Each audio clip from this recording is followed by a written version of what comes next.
नमस्कार, मी लक्ष्मण. आपण पाहतायत LDTV Marathi. LDTV मराठीमध्ये आपलं मनपूर्वक स्वागत. खरं तर स्थानिक स्वराज्य संस्थांच्या निवडणुकांची रणधुमाळी सुरू आहे. अर्थातच ऐतिहासिक भूमी असलेल्या शिवजन्मभूमी जुन्नर नगर परिषदेची सुद्धा ही पंचवार्षिक निवडणूक सुरू आहे.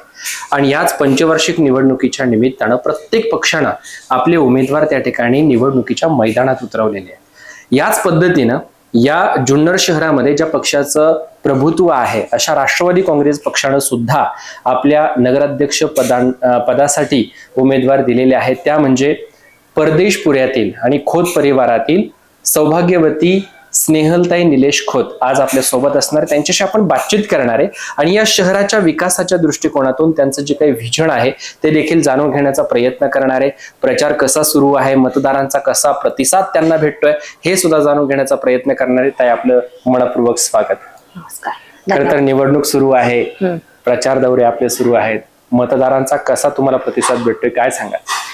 मतदारांचा खूप छान प्रतिसाद आहे. मतदार अतुल बेनके साहेब यांचे नाव ऐकूनच की राष्ट्रवादी काँग्रेस पक्षाने नेहमीच छान कार्य केलेले आहे. अतुल बेनके साहेबांनी एवढा निधी आणलेला आहे. काही कारणास्तव ते काम राहिलेले आहे, पण आम्ही सत्तेत आल्यावर ते काम पुन्हा रुजू होणार, म्हणजे प्रगतीच्या मार्गावर लागणार हेच आम्ही सांगू इच्छितो. म्हणून राष्ट्रवादी पक्षाकडे जनतेचा चांगला कौल आहे आणि ते चांगले रिस्पॉन्स करताय. खर तर तुम्ही निवडणुकीच्या निमित्तानं आता जनतेच्या समोर जात आहेत, जनतेला अनुभवतायत, मतदारांसोबत तुमची बातचीत चालू आहे, संवाद साधतायत. खरं तर राजकीय जीवन चांगलं की कौटुंबिक जीवनच चांगलं? नाही, ते पण एक व्यक्तिगत दृष्ट्या मला असं वाटतं ते पण एक एक्सपिरियन्स करणं फार छान आहे की लोक आपल्याला रिस्पॉन्स देतात. की काही लोक आता मी प्रचाराला जाते तर ते त्यांचे प्रश्न मला सांगतात आणि ते आपल्याला एका आशेने बघतात की ही व्यक्ती ही प्रश्न सोडवू शकेल, म्हणून ते आपल्याला त्यांचे प्रश्न मांडत असतात. असं ते पण एक वेगळा अनुभव आहे मला असं वाटतं. कौटुंबिक जीवन तर आतापर्यंत तुम्ही जगतच होते आणि राजकारण तसं आमच्या परिवारात आहेच. माझे सासरे पापा शेठ खोत हे गेल्या 40 वर्षापासून राजकारणात आहे आणि माझे दोन्ही सासरे कन्हैया शेठ खोत आणि माझे सासरे बाबू शेठ खोत हे व्यावसायिक दृष्ट्या ते पण समाजकार्यात तेवढेच ऍक्टिव्ह आहेत. म्हणून आम्ही सर्वजण समाजकार्य आम्हाला आधीपासून आमच्या परिवाराला माहित आहे आणि एक नवी पिढी म्हणून आता अजून मला ती संधी मिळली आहे की समाजासाठी काही करावं आणि जनतेची सेवा करावी. यासाठी मला काही खरं तर ज्यावेळेस आम्ही जुन्नर शहरामध्ये फिरतो, मतदारांच्या प्रतिक्रिया जाणून घेण्याचा प्रयत्न करतो की तुम्हाला काय वाटतंय, काय अपेक्षा आहे उमेदवारांकडून, तर त्यावेळेस त्यांच्याकडून एक गोष्ट अशी बोलली जाते की जो काही नगराध्यक्ष पदाचा उमेदवार आहे तो उच्च शिक्षित असला पाहिजे, त्याला शहरातल्या प्रश्नांची जाण असली पाहिजे आणि सगळ्यात महत्वाचं म्हणजे शहरातल्या जनतेला वेळी अवेळी ज्या काही गरजा असतील किंवा अडीअडचणी असतील त्या सोडवण्यासाठी तो उभा असला पाहिजे, त्याने वेळ दिला पाहिजे. स्नेहलताईंकडे काय विजन आहे किंवा स्नेहलताईंचं एज्युकेशन काय झालंय आणि मतदारांच्या एकूणच काय तर आपल्या जुन्नर शहरातल्या नागरिकांच्या ज्या अपेक्षा त्या पूर्ण करू शकतील का? नक्कीच मी जुन्नर शहरांच्या नागरिकांचा जे अपेक्षा आहे ते पूर्ण करण्याचा प्रयत्न करेलच. पण आता युवा आहे मी, म्हणून माझे जे प्रश्न आहे, माझे मित्रमैत्रिणींच्या आजपर्यंत आम्ही फ्रेंड सर्कल मध्ये भेटायचो ते एक प्रश्न आहेत. आणि आता तर मी प्रचाराला जात आहे, तर आता मी प्रभाग क्रमांक 1 मध्ये गेली होती. तिथे झोपडपट्टीच्या लोकांचा फारच मोठा प्रश्न आहे. स्ट्रीट लाईट वगैरे त्यांचा ते पंचलिंगच्या जवळ तिथे स्ट्रीट लाईट वगैरेचा प्रॉब्लेम आहे. ते लोक फार हालाकीचे जीवन जगत आहे. म्हणून अजून एक मला असं वाटतं की जुन्नर शहर हे झोपडपट्टी मुक्त झालं पाहिजे. आणि इथे पाण्याचा भरपूर प्रॉब्लेम आहे, दूषित पाणी. म्हणून पाण्याचं मला असं वाटतं स्वच्छ पाणी जुन्नर शहराला पुरवठा व्हावा आणि सांडपाण्याचं नियोजन व्हावं आणि रस्ते जे मेन रस्ते ते तरी किमान जे मेन रस्ते ते तरी चांगले झाले पाहिजे. आणि अजून काही आहेत, अजून बघते मी, जाते, या सर्व गोष्टींना मी पहिल्यांदा सामोरे जाते आणि मला एक प्रश्न लोकांचे समजतात ते नक्कीच सोडवण्याचा मी प्रयत्न करेन. खरं तर तुम्ही निवडणूक ही लढवतायत, काय विश्वास वाटतो? मला विश्वास नक्कीच आहे, माझ्या पूर्ण परिवाराचा मला साथ आहे आणि अतुल बेनके साहेब आणि आपले सर्व माझ्या परिवाराच्या यांनी मला असं वाटतं की मी करू शकेल. अजितदादा पवार चाले यांच्या मार्गदर्शनाखाली मी हे सर्व करू शकेल असं वाटतंय मला आणि करेल मी असं. खर तर स्नेहल खोत यांना ही उमेदवारी देत असताना कोणत्या गोष्टी पाहिल्या गेल्या? पक्षासाठीचं योगदान, त्यांचं शिक्षण की नेमकं काय? नाही, सर्वच गोष्टी बघितल्या गेल्या. माझे सासरे पापाशेठ खोत हे मी सांगितलंच तुम्हाला एकनिष्ठ भावनेने ते राष्ट्रवादी काँग्रेस पक्षाचं कार्य करत आहे, म्हणून ते पण एक काय हे आहे. आणि आम्ही समाजकार्य गेले अनेक वर्षापासून करत आहोत, सर्वच जण करत आहोत, म्हणून मला असं वाटतं की आम्ही करू शकू. आम्हाला माहिती आहे आणि पहिल्यापासून आम्ही ते बघत आलोय, तर नक्कीच आम्ही ते यशस्वीरित्या करू शकू असं मला वाटतंय. प्रचाराच्या निमित्तानं तुम्ही जनतेमध्ये जातायत. आतापर्यंत कोणते कोणते प्रभाग तुम्ही पिंजून काढलेत? कोणत्या प्रभागातल्या लोकांना तुम्ही भेटलात? तिथल्या काय समस्या आहेत, काय अडचणी आहेत? तुम्हाला भेटल्यानंतर सांगितले असतील लोकांनी? हा, सांगितलं. आम्ही आता प्रभाग क्रमांक 1 झालेला आहे आमचा, 8 तर आम्ही ऑब्विसली झालेलाच आहे, आणि 9 आणि 4 झालेलं, 9 नाही 4 झालेला आहे. तरी लोकांनी त्यांच्या समस्या सांगितलेल्याच आहे की आमचे काही लोकांचे रस्ते बरोबर नाही, ते बिलकुलच रस्त्यांचं म्हणजे चालायला पण रस्त्यावर. आता आम्ही ज्या रस्त्याने जात होता, खड्डे, पाणी साचलेलं आहे आणि कचरा फार मोठा प्रश्न आहे. आणि कचऱ्याचे जे कचरा घेणारी जी गाडी येते ती टायमावर येत नाही, घंटा गाडी. हे फार लोकांनी सांगितले, कारण की जे लोक नोकरी निमित्त कामानिमित्त बाहेर पडतात, कधी कधी कचरा गाडी दुपारी येते, असं येते. म्हणजे त्याचा एक टाइम पाहिजे. ते कचरा घेणारी लोक जास्तीत जास्त वाढवावी, ती घंटा गाडी वाढवावी कर्मचाऱ्यांची, आणि ते घंटा गाड्यांचे पण संख्या वाढवावी. मला असं वाटतं की जेणेकरून ते एका टायमावर येतील आणि सर्वांनाच कचरा फेकणं, आणि ते रस्त्यावर कचरा पडलेला असतो, जिथे जिथे घाण दिसत असते. म्हणून मला असं वाटतं एक कचऱ्याचा पण फार मोठा प्रश्न आहे आणि तो पण सॉल्व्ह केला पाहिजे. खरं तर तुम्ही कचऱ्याच्या प्रश्नाकडे लक्ष वेधलं. रस्ते आणि रस्त्यांची झालेली चाळण, म्हणजे रस्त्यात पडलेले खड्डे, याच्याकडे प्रश्न लक्ष वेधलं. तर मग जर स्नेहल खोत जुन्नर नगर परिषदेवरती या 2025च्या पंचवार्षिक निवडणुकीमध्ये निवडून गेल्या, तर मग ह्या समस्या सोडवण्यासाठी त्यांचं काय प्लॅन असेल किंवा काय विजन असेल? ते आता मी तिथे गेल्यावर ते करेलच. आता ते पण भरपूर प्रश्न आहे. आता ह्या सर्व गोष्टींमध्ये सर्व अभ्यास करून योग्य ते नियोजन लावून मी ते काम करेल. खरं तर तुम्ही ज्या प्रभागातून नेतृत्व करता, म्हणजे की ज्या प्रभागामध्ये तुम्ही राहता, प्रभाग क्रमांक 8 आहे, या प्रभाग क्रमांक 8 मधील काय समस्या आहे? इथून मागचे काय काय प्रश्न सोडवले गेलेले आहेत किंवा काय प्रश्न प्रलंबित आहेत? प्रभाग क्रमांक 8 मध्ये हाच मी सांगितला ना कचऱ्याचा, तो आम्हाला आहे, म्हणूनच मी तुम्हाला तो सांगितलेला आहे. कचऱ्याचा एक प्रश्न आहे आणि रस्त्यांचा पण फार मोठा प्रश्न आहे. तुम्ही आलेला आहे आता बघा, गल्ली बोर्ड मधून तुम्ही इथपर्यंत आलेला आहे, आणि सर्वच वीज, या सर्व प्रश्न. पाण्याचा भरपूर मोठा प्रश्न आहे, कारण की पाणी शुद्ध येत नाही, 12ही महिने पाणी शुद्ध येत नाही, आणि त्या पाणी शुद्ध येण्यामुळे लोकांच्या आरोग्यावर फार मोठा परिणाम होतो. म्हणून मला असं वाटतं पाण्याचा पण भरपूर मोठा प्रॉब्लेम आहे. तर शहरातल्या अनेक प्रश्नांकडे, अनेक समस्यांकडे तुम्ही लक्ष वेधण्याचा प्रयत्न केला. खरं तर शहरामध्ये तरुणांची संख्या सुद्धा मोठ्या प्रमाणात आहे, विद्यार्थी आहेत, तरुणी आहेत. युवा वर्गासाठी काय करावं असं वाटतं स्नेहल खोत यांना? युवा वर्गासाठी मला असं वाटतं की त्यांच्यासाठी काम हे रोजगार उपलब्ध करून दिला पाहिजे. आजकाल तुम्ही बघत असाल भरपूर युवा वर्ग हा उच्च शिक्षित असून पण घरी बसलेला आहे, त्याला काही काम नाहीये. म्हणून मला असं वाटतं त्यांच्यासाठी काहीतरी रोजगाराचं उपलब्ध करून द्यावं, आणि त्याच्यासाठी मी नक्कीच प्रयत्न करेल. मी नगराध्यक्ष झाली तर काही ना काही प्रयत्न करेलच, आणि त्यांच्यासाठी रोजगार उपलब्ध करून देण्याचा नक्कीच प्रयत्न करेल. खरं तर महिला सुद्धा आपल्या शहरामध्ये मोठ्या संख्येने आहेत.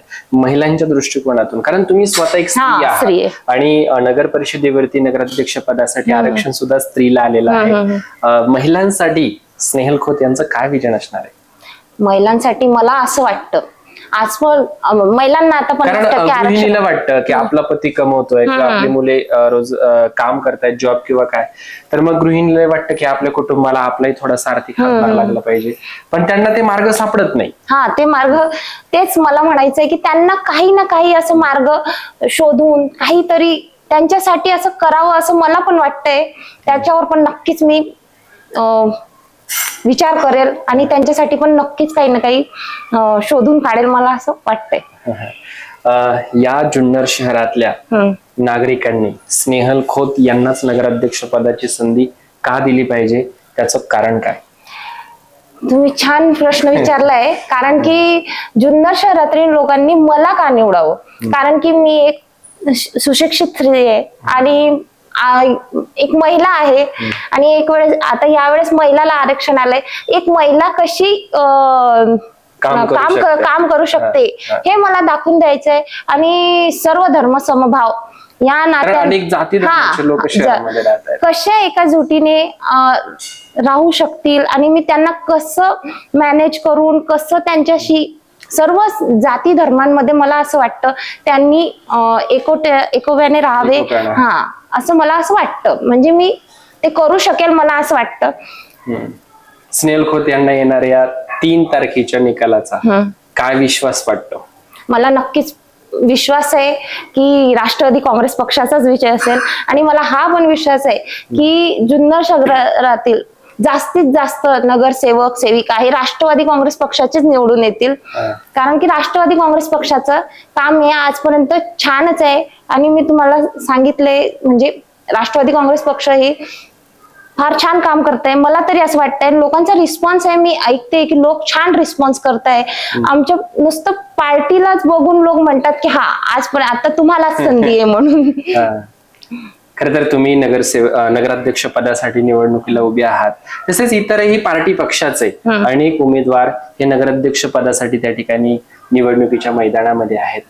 त्याही उमेदवारांचं तुम्हाला आव्हान असणार आहे. या आव्हानाकडे तुम्ही कसं पाहता? मी एक चॅलेंज म्हणून बघते त्यांना आणि नक्कीच ते पण प्रयत्न करतच असतील, म्हणूनच त्या या उमेदवारीसाठी अधिकार आहे. त्यांचे पण काही ना काही व्हिजन असतील, पण माझं एक मत आहे, माझे एक वेगळे व्हिजन आहे आणि सर्वांना निवडणूक लढवण्याचं, सर्वांना लोकशाही तुम्ही म्हटलं तसं सर्वांनाच लढवण्याची एक काय संधीच आहे ती. तसं मी पण बघते आणि सर्वांना असं वाटतं की विजय ज्याचाच व्हायला पाहिजे, पण मला तरी असं वाटतं की आमचाच विजय होईल म्हणून राष्ट्रवादी. स्नेहल खोत या निवडणुकीसाठी स्वतः पुढे आल्या की तुम्हाला फोर्स केला गेला? म्हणून नाही, आमच्या कुटुंबातील प्रत्येक व्यक्ती, मी सांगते ना, आमच्या कुटुंबातील प्रत्येक व्यक्ती हे समाजकार्यासाठीच पुढे आहे, नेहमी अग्रेसर आहे. ते आमचे सासरे असो की आमची घरातली लहान लहान मुलं असो की माझे पती असो, माझे दीर असो, सर्व लोकांना एक आम्ही राजकारणासाठी नाही तर जनतेच्या सेवेसाठी या पदासाठी लढत आहे. म्हणून मला जनतेला हेच आवाहन करायचंय की राजकारण करणाऱ्या एक उद्देश नाहीये माझं, जनतेची सेवा करणं आणि जुन्नरचा विकास घडून आणणं आहे. म्हणून तुम्ही घड्याळा पुढचं बटन दाबा आणि राष्ट्रवादी काँग्रेस पक्षाचा विजय करा. ताई, खरं तर ही निवडणूक तुम्ही लढतायत, पण तुम्हाला ही उमेदवारी देत असताना म्हणजे जिथपर्यंत आम्हाला माहिती आहे तिथपर्यंत की पापाशीट खोत जे की तुमचे सासरे आहेत त्यांच्या सामाजिक कार्याचा, पार्टी पक्षासाठीचं, खोत परिवाराचं असलेलं जे काही योगदान आहे किंवा सहयोग आहे हे लक्षात घेतलं गेलं. सासरे पापाशीट खोत यांच्या बाबतीत काय सांगाल तुम्ही? त्यांची कशी मदत असते या सगळ्या प्रचाराच्या निमित्तानं किंवा निवडणुकीच्या निमित्तानं? त्यांचं मार्गदर्शन आहे म्हणूनच तर मी हे पाऊल उचललेलं आहे आणि ते माझ्या पाठीशी नेहमीच उभे आणि त्यांचं मार्गदर्शन आणि त्यांच्या नेतृत्वाखालीच मी निवडणूक लढवत आहे. कारण की आणि त्यांचा एक्सपिरियन्स हे सर्व पण तेवढंच मला मोलाचं आहे. कारण की मी या गोष्टीत सर्व नवीन आहे. ते मला नक्कीच आतापर्यंत पण ते मला सांगत आहे की असं असं असं असं असतं, असं असं करायचं. आणि तुम्हाला निवडणुकीच्या निमित्तानं काही टिप्स दिले असतील ना, की असं बोललं पाहिजे किंवा ही भूमिका महत्वाची, हे करायला नको ते करायला पाहिजे? ते तर नक्कीच असतं सर्व काही, पण मला पण ह्या गोष्टी आल्यावर आतापर्यंत तर मला काही एवढं राजकारणाचं माहित नव्हतं, पण तरी पण आता मला हे एक आव्हान आहे आणि मी ह्या गोष्टीला एक आव्हान समजूनच करते की मी आता, आणि मला असं वाटतंय की मी करू शकेल म्हणून. आणि माझ्या सासऱ्यांना पण तेवढाच माझ्यावर विश्वास आहे, म्हणूनच तर त्यांनी मला ही संधी दिली आणि त्यांनी मला तेवढं कॅपेबल समजलंय, तेव्हाच त्यांनी माझं हे नाव नगराध्यक्ष पदासाठी सुचवलेलं आहे. त्यांचे पण काही हे असतील ना. येत्या 3 तारखेला म्हणजे 3 डिसेंबरला विजय कोणाच्या बाजूने असेल? नक्कीच आमच्या बाजूने असेल. मी पुन्हा मुलाखत घ्यायला येणार आहे. ओके. किती टक्के विश्वास वाटतो स्नेहल खोत यांना की विजय? 101%. 101%. आता पुढची काय रणनीती असणार आहे निवडणुकीच्या निमित्तानं? आता आमचं कारण मतदानासाठी आजची मला वाटतं 22 तारीख आहे. आपण जर पाहिलं तर 7 ते 8 दिवस राहिलेले आहेत. मग ह्या 7 ते 8 दिवसातला प्रचाराचा कशी रणनीती असणार आहे? मी सांगत आहे ना, मी युवा आहे, ऍक्टिव्ह आहे, मी घर न घर पोचते. तुम्ही सर्वे करतच असाल तर तुम्हाला समजत असेल, मी प्रत्येक घर न घर मी स्वतः कॅन्डिडेट जाऊन त्यांचे प्रश्न ऐकून हे सर्व म्हणजे हे करत आहे. आमची हेच आहे आता की सर्वांना जे प्रश्न ऐकून घ्यावे आणि त्यांचे नियोजन, तेच नियोजन चाललंय आमचं. रोज आता वेगवेगळ्या प्रभागामध्ये आम्ही भेट देतोय, वेगवेगळ्या प्रभागाचे प्रश्न आम्ही ऐकतोय आणि तिथे काय समस्या आहे आम्ही ते स्वतः जाऊन बघतोय. म्हणून मला असं वाटतं एक युवा आहे तोच ही धडपड करू शकतो, म्हणून यावेळेस जुन्नरच्या लोकांनी एक युवाला संधी द्यावी आणि एक युवा कॅन्डिडेटलाच जिंकून आणण्याचा प्रयत्न करावा त्यांनी. खरं तर हे आरक्षण पडलं म्हणूनच महिलांना नेतृत्व करण्याची संधी त्या ठिकाणी पहिल्यांदाच आली. असं म्हणूयात की ही महिलांसाठी सुवर्ण संधी आणि त्यातल्या तर तुमच्यासाठी, कारण की राष्ट्रवादी काँग्रेस पक्षाकडून तुम्हाला उमेदवारी मिळाली. म्हणजे या दृष्टीने महिला काय करू शकते हे लोकांना समजेल. आता ती एक संधी म्हणजे प्रत्येक महिलेला संधी अशी लवकर महिना अशी बाहेर पडत नाही, तिला काही संधी आली तरच ती विचार करते आणि ती सर्व करते. म्हणून मला पण असं वाटतंय की आपण काहीतरी करून दाखवायला आणि आपल्याला प्रत्येक महिलाने हे घ्यावं की हा आपण पण काही करू शकतो, हिने केलंय तर आपण पण करू शकतो. या नादाने प्रत्येक महिलेला काहीतरी जिद्द येईल तिच्या मनात की हा सर्व महिला करू शकतो. आणि तेच माझं काम आहे की महिला सशक्तीकरण कसं करावं, महिलांना त्यांना एक कॉन्फिडन्स आला पाहिजे की मी हे सर्व करू शकते प्रत्येक क्षेत्रात, काही पण असो, ती गृहिणी असो काही पण असो, पण ही पण मी करू शकते. ते शैक्षणिक दृष्ट्या असो, औद्योगिक दृष्ट्या असो, काही पण असो, व्यापार व्यवसाय काही पण, आणि महिला करू शकते मला असं वाटतं. स्नेहल खोत, शेवटचे 2च प्रश्न तुम्हाला विचारणार आहे. खरं तर तुम्हाला प्रचाराच्या जनतेमध्ये जायचंय. स्नेहल खोत यांना जी संधी मिळाली या संधीचं सोनं करण्यासाठी कितपत ते आपले योगदान त्या ठिकाणी देऊ शकतील? कारण की रात्र थोडी सोंग फार असं म्हटलं तरी काही हरकत नाही, दिवस खूप कमी राहिलेले आहेत. कसे प्रयत्न असणार आहेत? माझे पूर्ण प्रयत्न आहे, मी जेवढं करू शकते तेवढं मी करते आणि तेवढं मी डेडिकेशन या वस्तूला देते. म्हणजे मी जाते, म्हणजे आजपर्यंत मी एवढी चालली नसणार, मी सांगते तेवढे मी चालली आणि प्रत्येक घरात मी जाते आणि प्रश्न ऐकते सर्वांचे, त्यांच्याशी बोलते, त्यांचे काय काय विचार आहे आमच्याबद्दल, त्यांच्या मनात काय भावना आहे ते सर्व ऐकते. बोलतात उत्स्फूर्त लोक? काही लोक खरंच छान उत्स्फूर्तपणे त्यांच्याशी आपल्याला छान रिस्पॉन्स देतात. म्हणजे काय बोलतात तुमच्याबद्दल असतील, कुटुंबाबद्दल किंवा पक्षाबद्दल काही भावना व्यक्त केली असेल ना? पक्षाबद्दल त्यांची खूप छान प्रतिसाद मिळतोय आणि माझे सासरे असो, आमचे परिवार असो, सर्वांबद्दल त्यांचे छान म्हणजे रिस्पॉन्स मला ऐकायला भेटतो. एक शेवटचा स्नेहलताई फक्त प्रश्न तुम्हाला विचारतो आहे की या निवडणुकीच्या निमित्तानं LDTV मराठीच्या माध्यमातून तुम्ही या जुन्नर शहरातल्या शहरवासियांना, जनतेला, मतदारांना काय आवाहन करा? मी एकच आवाहन करू इच्छिते जनतेला की जुन्नर शहराचा विकास करायचा असेल तर तुम्ही या युवा नेत्याला संधी द्यावी आणि घड्याळासमोर बटन दाबून बहुमताने सर्व कॅन्डिडेटना निवडून आणा. माझी हीच तुम्हाला आव्हान आहे. खरं तर ह्या होत्या स्नेहलताई खोत की ज्यांच्यासोबत आपण बातचीत केली, त्यांना समजून घेण्याचा प्रयत्न केला. खरं तर राजकारणामध्ये या निवडणुकीच्या निमित्ताने त्या पहिल्यांदा जरी असल्या तरी सुद्धा खोत परिवारामध्ये राजकीय वारसा आहे. त्यांचे सासरे असतील, चुलत सासरे असतील, विशेष म्हणजे पापशेठ खोत जे की स्वतः आता प्रभाग क्रमांक 8 मधून निवडणुकीला सामोरे जात आहेत. त्यांचं सामाजिक कार्य सुद्धा ही फार मोठं आहे. त्याच्यामुळे या निवडणुकीमध्ये त्यांना चांगल्या पद्धतीचा मतदारांचा, या जुन्नर शहरातील नागरिकांचा प्रतिसाद भेटतोय. खरं तर स्नेहलताई, तुम्हाला या निवडणुकीच्या निमित्तानं मनपूर्वक शुभेच्छा. धन्यवाद.